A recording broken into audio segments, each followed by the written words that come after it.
Oh, ito na mga kababayan ang balita. ABS-CBN mukhang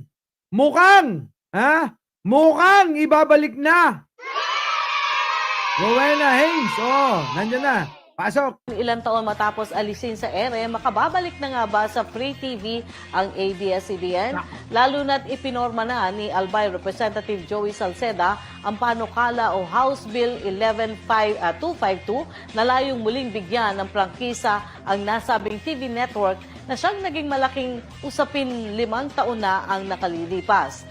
Kita nyo mga kababayan, 5 taon na mula ng mula ng tanggalan ng prangkisa ni Digunyo.